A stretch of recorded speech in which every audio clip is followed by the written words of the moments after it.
Hi everyone, welcome to this holiday edition of Dividends. I'm Jeffrey Rupp and I have two great guests today. We're going to start in alphabetical order. That means Brooks Bultemeier. Bultemeier is going to be my first guest, and Brooks is a College of Business ambassador. And yes, sir. We'll get to that in a minute, but first, welcome. Thank you very much. Pleasure to be here. Let's tell the folks a bit about yourself, where you're from, and how'd you end up in Mississippi State? Absolutely. So I'm originally from Battle Creek, Michigan. Out-of-state student, came down here to pursue my passion in golf and be a part of the PGA Golf Management Program. And I know there are a dozen or so PGM programs around the country. Why Mississippi State? Sure. I had the opportunity to tour a couple PGA Golf Management schools, and Mississippi State was, I think, the third school that I toured when I came down here and met with the staff and really got a sense of what it is to be a Mississippi State Bulldog. I immediately fell in love and knew I wanted to play this call this place home for 4.5 years. All right, so I am curious as to the time of year you came to visit, because I would wonder if that had some bearing on your decision. It was springtime, so I did have the opportunity to sneak out to the golf course with our program director, and that was a huge plus as well to be able to see the golf course in good condition as well. And you can theoretically play all year round here, and I guess in Michigan it gets a little cold and snowy. Yeah. The snow is a little bit of a problem for the golf industry in Michigan. So down here, I'm able to to learn and pursue my passion all year long.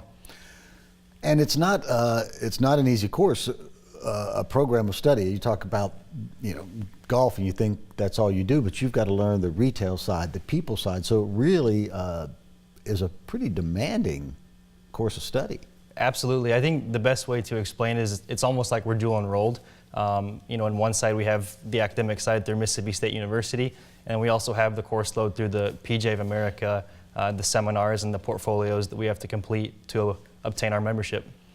And then on top of that, you decide you're going to take on more responsibility and become a College of Business ambassador. So tell us what an ambassador does and why you decided that was important for you. Yeah, so first, to be an ambassador through Mississippi State and the College of Business, really it's a student leadership program that gives us the opportunity to give back through the College of Business through a number of events such as student recruiting. We network with alumni, and we meet with different faculty and parents just to, like I said, just to build on our College of Business knowledge and to give back through that program. And for me, it's all about networking. It's all about getting to know more people. It's about learning through, not only individuals like yourself and individuals that work through the E-Center, but also to, branch outside of my major, and learn from, the other individuals that are learning much different things than me that are going to have an impact on my life. Has it been tough to find that balance? I mean, it seems like that's take up quite a bit of your time. It is, but like anything, like you mentioned, it's all about balance. So, every day, there's a planner that goes in, and we have my PGA meetings and my College ambassador meetings, and it's all about just about finding balance. Well, talk to me some more about the ambassador program. Any surprises there, or have you done some things that you found particularly interesting or valuable, networking? Absolutely. So the coolest part is meeting with students that are, kind of trying to decide if Mississippi State is right for them. From somebody that's out of state and in a very, very specialized program. I have kind of I fit the puzzle, just right, as many of our other ambassadors do. We all bring different perspectives to the table. So it's really cool to be able to bring my perspective and help make a student feel more comfortable about becoming a Mississippi State University Bulldog. Are they surprised that you're coming from a long ways away, right? And are there any Mississippi State ties in your family? There are none.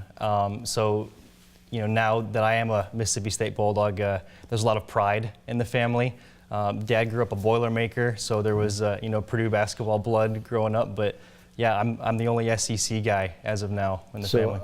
Are you telling me they're actually up there in Battle Creek rooting for the dogs when we play basketball and football? Oh, absolutely. Yeah, the Egg Bowl is big, so there's a yeah. There's Sorry a lot of about pride. that fight. Yep. Tell your folks we apologize. We usually don't do that. Yeah, no, Dad's rooting on. So, how do you think being a part of the ambassadors is going to help you with your just overall education or experience here at Mississippi State and help you down the road? Sure. just the opportunities that we get to to speak. That's such a big part of the golf industry is to be able to connect with people. So as an ambassador, we're constantly putting ourselves out there. Like I said, with students, with faculty, with alumni, getting to know them on a personal level, and just developing relationships. And with my industry, and like many of my other ambassadors, it's their industry is going to be about people. So. Well, let me say we are proud to have one of Battle Creek's finest as a member of our Bulldog family. So we're glad you chose Mississippi State. Appreciate you coming on and talking about it today, and wish you absolutely the best of luck down the road. Well, thank you very much. It's a pleasure to be here. Thank you. We're going to take a break. We'll be back with more in just a moment. Don't go away.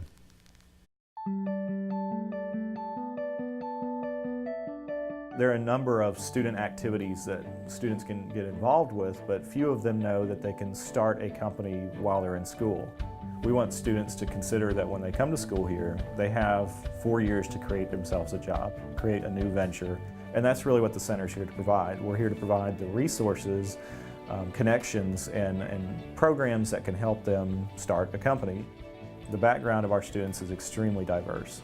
All across campus, students are getting involved, forming these companies, and people, all sorts of different backgrounds, coming together to create these startups that are just doing amazing things.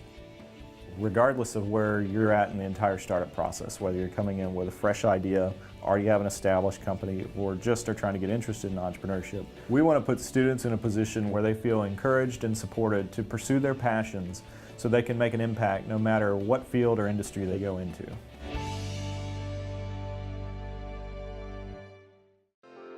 The Entrepreneurship Center exists to give innovators here at Mississippi State an edge.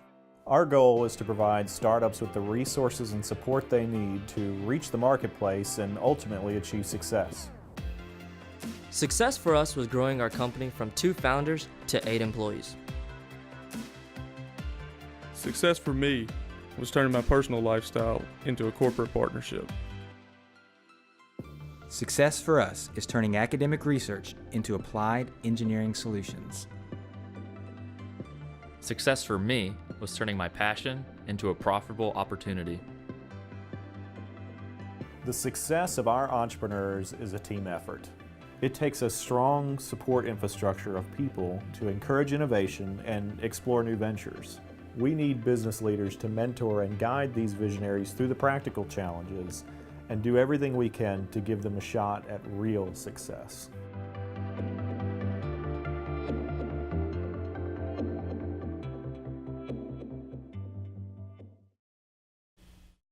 Welcome back, everyone. My next guest is Mike Brazil, member of our marketing faculty, and one of the favorites around. I can't say that because we have a lot of professors on, but can't say it too loud. But you really are. You're popular with the faculty and the students, and good to have you here. Well, thank you. I'll give you your check for that in a little bit. I'll take it. All right. I will take it. For folks who don't know you, tell a bit about yourself, your background, what you do here at College of Business. I have about 20 years of industry experience before I came back to get my PhD, which I did right here at State. When I was here, realized I loved it, started researching branding and things like that I thought were important, and retailing, which I did a lot in my previous life. So when I left here, I decided I wanted to brand myself well enough that I could one day come back. And sure enough, they called me and said, why don't you come back? And so I'm back home now, and it feels great. Well, we were talking earlier, and you've had some interesting careers. You managed a single screen movie theater, which I did. Seems to be like you were raising dinosaurs. I mean, what a tough, very much archaic business, right? Right. Well, my other big business was 20 years as a video store owner. I owned a couple of large video stores. So now when I tell people what I used to do, they look at me like I'm speaking a foreign language. Well, did you get out of the video business before the video business left? 5 minutes before it left. It was perfect. Wow. I wish I could say it was because I was so smart. I was just ready for a change. I did see some changes coming, and so it contributed a little bit to my leaving, but I've never looked back. I love what I'm doing now so much. Well, and the nice thing is those experiences, running the video store and the movie theater, you bring a wealth of experience to the students that they don't always get. You're able to talk about, how do you make a payroll? How do you compete against the multiplex, conglomerate Right. down the street. So do you bring that into the classroom? Oh, absolutely. And the students do love that. They appreciate it. They recognize that the things that I tell them oftentimes are things that I've learned through experience and not just because I read it in a book somewhere. Well, and now you've been tasked with something that's very important, and easier said than done, and that Right. is working on inclusion and diversity in the College of Business. Tell me about those efforts and why you decided to take that on. Sure. Diversity has always been a topic that mattered to me. I'm on the Safe Zone Advisory Board here. And so when Sharon, Dean Oswald, came to me and asked if I would be willing to take on this position as the Director of Diversity and Inclusion for our college, I said, well, yeah, I would be happy to do it as long as it's something that we're really behind. I asked her if she just wanted to check a box or if it was something that really mattered to her and that she wanted us to be known for our inclusion and diversity at the College of Business, and she was completely on board. She said that's exactly what she wanted to hear from me, and that's what I wanted to hear from her. So we've made a really strong team so far. Well, props to you both for wanting to make this more than the checking the box, but how do you do that? How do you make it so that it really does mean something and is meaningful? Right. Well, that's a lot of what we're dealing with. We're talking to members of our Executive Advisory Board who are big supporters of what we do as well, and ask them what are businesses looking for, since that is so much of what we do is preparing future business leaders for their careers. And we've gotten some really good advice and learned a lot. I spent several days at International Paper in Memphis last week learning how they focus on inclusion and diversity. One of the first things we learned was that we were saying diversity and inclusion, and the new kind of mantra is inclusion and diversity, because the diversity doesn't matter if you're not inclusive. Okay, so what do you hope to see as a result of these efforts? Sure. Just people being more comfortable, Absolutely. or get to the point where it's not even a thought process, right? Right. It's just everyone's included and welcome, and it's not a thing. Right. Just like Brooks said earlier, that he likes to make these new freshmen feel welcome on campus. That's a lot of what we're trying to do. Is we want to make sure that all people at the most diverse university in the state of Mississippi feel welcome, but more than that, respected for their variety of experiences and for their culture. And so that's really what we're focusing on, and we're trying to take it beyond just the typical, I guess, communities that a lot of people think of when they think of diversity. Several of the conferences I've been to have focused really on people of color and women. And Sharon and I both, along with Dr. Melissa Moore, my department head, really want to focus on diversity of thought and diversity of experience. So we're bringing in a lot of other cultures that oftentimes get overlooked, like veterans, returning adult students, even transfer students, students with disabilities. Well, I want to thank you for those efforts, and I've been you. trying to get you on the program for a while, so I appreciate you coming on, and we're going to get you back, and we'll sort of update this process down the road. I'll look forward to it. Thank you, Jeffrey. All right, thank you. Folks, thank you as well for joining us. Appreciate you being with us for this edition of Dividends, and we'll see you next time.